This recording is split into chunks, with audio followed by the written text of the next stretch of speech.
Hello, and welcome back to Movie Night with Mac, the show with my movie reviews and movie news. And in this episode, I will finally be returning to the regular format, and I will be discussing the releases of April, along with some new glimpses that we got of upcoming films.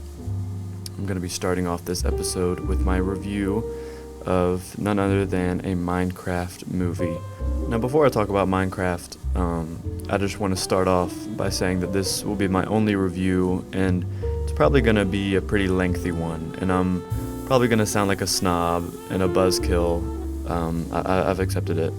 I know it's a movie primarily for kids, but it's so bad. Going in, I was fully expecting it to be so bad that it's good, and I know for many people it was, and they got what they expected out of it, but in my opinion, there are just very little redeeming qualities of this movie.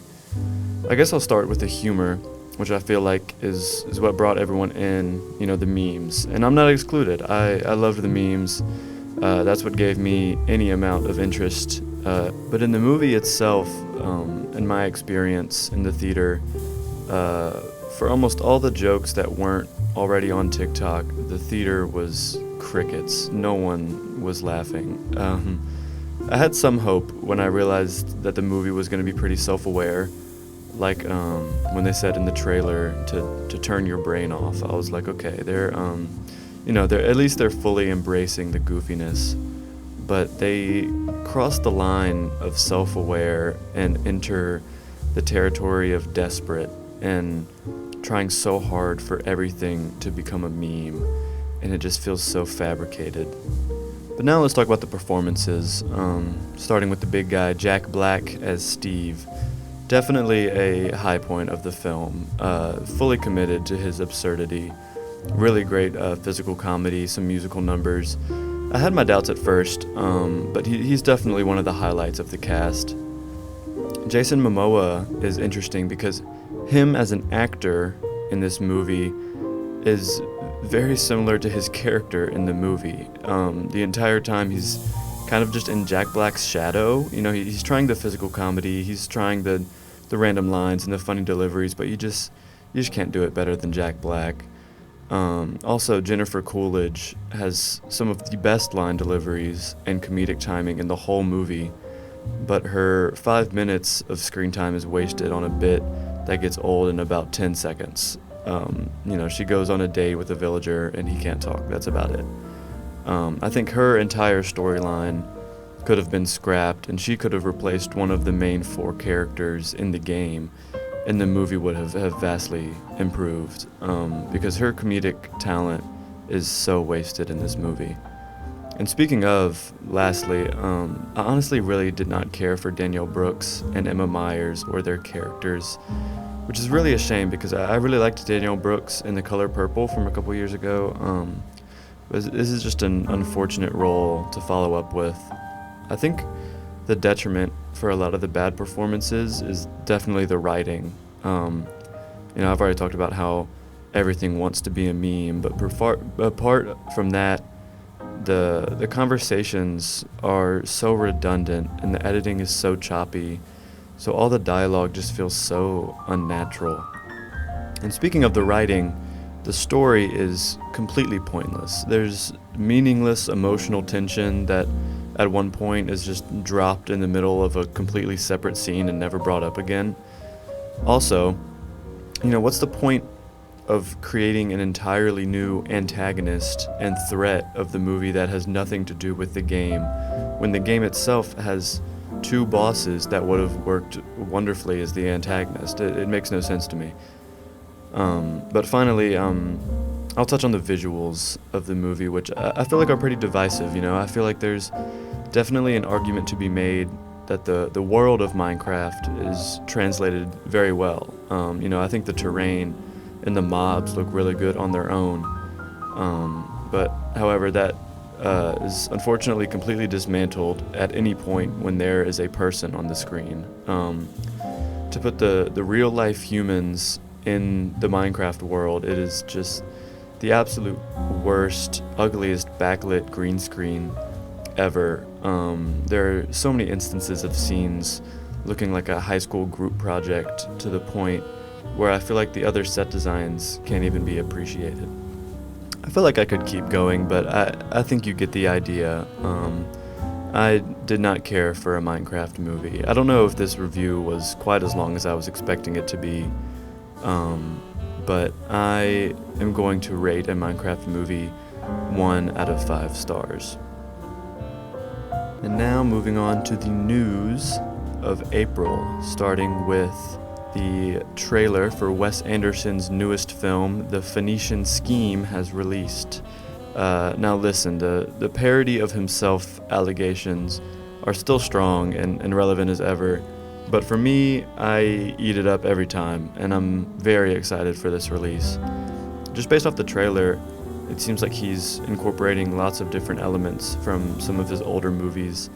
There's a little family drama of the Royal Tenenbaums, the elaborate scheming and cat and mouse chasing of Grand Budapest, and of course his signature cinematography and writing.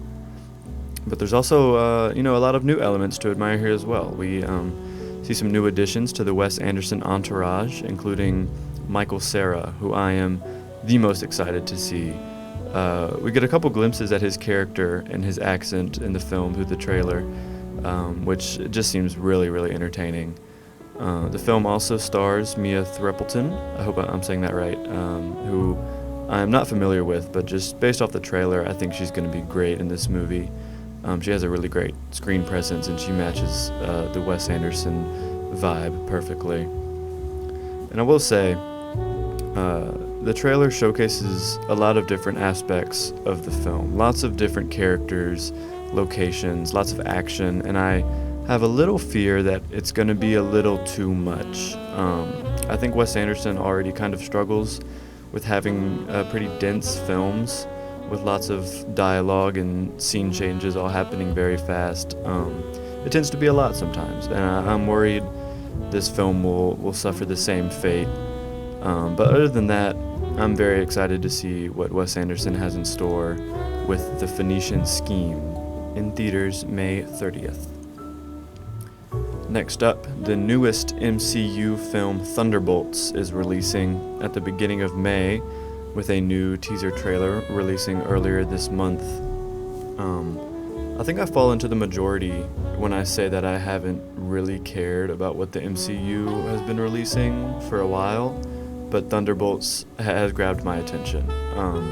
Judging by the couple of trailers that have been released, it looks like Marvel has really stepped up their game for this one. There was a trailer a while back that showcased the works of the film's cinematographer, editor, production designer, and some others, and it gives me hope when they're acknowledging the technical aspects of actual filmmaking and showing some attention to detail. The newest teaser trailer shows Florence Pugh jumping off of the second tallest building in the world without a stunt double. In an interview, she said that she loves heights and was very insistent on keeping the stunt in the script and doing it herself, despite the insurance qualms. She told president of Marvel Studios Kevin Feige that showing the stunt would, quote, do wonders for the press tour, and I think she was right. It's really exciting and refreshing knowing that these are actual performances and stunts in the film and not just a bunch of CGI and green screens. I will say, I'm not very well versed when it comes to comics or Marvel lore, so I don't really know any of these characters in the film other than Yelena and Bucky. But regardless, I think this movie will be enjoyable, and hopefully it'll break the rut that the MCU has been stuck in recently. Thunderbolts is in theaters May 2nd. And finally, our last piece of news. Sony has released the first look at Spider-Man Beyond the Spider-Verse with a confirmed release date of June 2027. And these stills look absolutely stunning. The Spider-Verse films are obviously known for their amazing animation, but some of these frames look cooler than anything we've seen so far. I really wish there was more to talk about for this movie, but unfortunately we are still 2 years away. But these first looks and a set release date has given me so much joy. I love anything to do with Spider-Man, and Across the Spider-Verse is one of my absolute favorite films, so I am very excited, and I will be patiently waiting for the finale of the trilogy. Spider-Man Beyond the Spider-Verse is in theaters June 4th, 2027. And just to wrap up, with some releases coming up in May, starting with Friendship, an A24 comedy starring Tim Robinson and Paul Rudd. Final Destination Bloodlines, the 6th installment of the Final Destination franchise. Mission Impossible: The Final Reckoning, the sequel to Dead Reckoning Part 1, and the 8th film of the Mission Impossible series.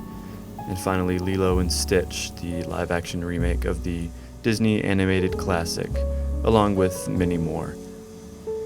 That's about going to do it for this episode. I want to thank you so much for listening to my thoughts and opinions, and I hope to see you in the next one.